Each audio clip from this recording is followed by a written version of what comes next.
Boxing Ego here. If you like this video, make sure you hit the like button and also subscribe to the channel and hit the bell icon on the top of your screen to get notified when the latest new content drops. Real good fighter. Absolutely. He was a tough customer. You know, sometimes everything don't go inside the ring, and he was able to prove that he was a tough customer and he belonged in here tonight. An undefeated fighter, top 10 junior middleweight, certainly, maybe top 5 junior middleweight, spent most of his career in the division. Did you overlook him at all, or did you come in fully prepared for a very tough challenge? Well, I came in prepared for everything that he had. I mean, looking at his fights, I knew he was a tough customer. I think we abandoned the jab a little bit, but other than that, trying to go for the knockout because I knew his fans wanted a good show. But at the end of the day, I thought I did very well and to grab a unanimous decision. We're going to look at the knockdown in a second, but first, you came out and he showed you he had skills, and you seemed to adjust and say, no, I'm an elite fighter, and bring out the 100-mile-an-hour fastball. And after 4 or 5 rounds, it was like, whoa, Jake. But he didn't just give in. He came back at you.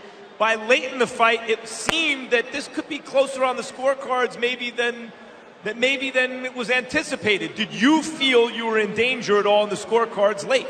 Well, I keep a dialogue with my cornermen inside the corner at the rest bell, and they told me I was up. So I was confident knowing that I go into the last round. If I pick up the pace, maybe I can get a knockout, but definitely get the decision. Here's the knockdown. Tell me what you see. I believe I caught him in between punches. He was throwing his right hand, and there we go, boom. Those type of shots, when you're throwing and you're putting your weight into my power, it's hard. I mean, it's hard to take those shots. And he was coming up from junior middleweight. He's a tough, durable guy. And he belongs at middleweight, and he belongs in the top division. So much respect to him and the Polish fans. We were debating ringside how effective he was. Roy Jones felt that you didn't really feel his power, and so he was giving you a lot of credit for the shots. But I thought he was hitting you pretty cleanly. Did you feel his power? I didn't necessarily feel the power to where it shook me up, but I definitely felt that he belonged in true middleweight. You know, in boxing, sometimes you get used to getting hit. You know, as awkward as it sounds, but at the end of the day, he definitely showed that he has power and he has true grit. We also saw, and I noticed that third, fourth round, you started breaking out some of these old school moves you were talking about, the Archie Moore, the cross-arm defense, and turning your defense into offense. And at that moment in the fight, it looked like a totally dominant performance.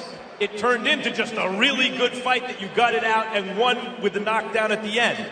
Are you satisfied with this, or do you think there's still another level where you can dominate a fighter like this? Well, I think there's definitely another level that I can reach.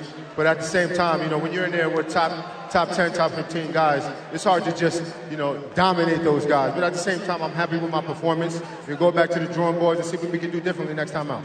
Okay, you have been joined with a couple of middleweights. This is suddenly a stacked division. Charlo and Andrade are around, and the whole Billy Joe Saunders, and of course Triple G and Canelo. What are your thoughts? Who do you want? Well, ultimately, we want the guys with the belts. We want to go for the green belts. We want to go for the tigers with the strap. But if we can't go and get those guys, we're going to go down the list of great contenders and challengers. And if Brooklyn wants Charlo, where you at, boy? Come see me. I'm the king of Brooklyn, baby. You know what it is.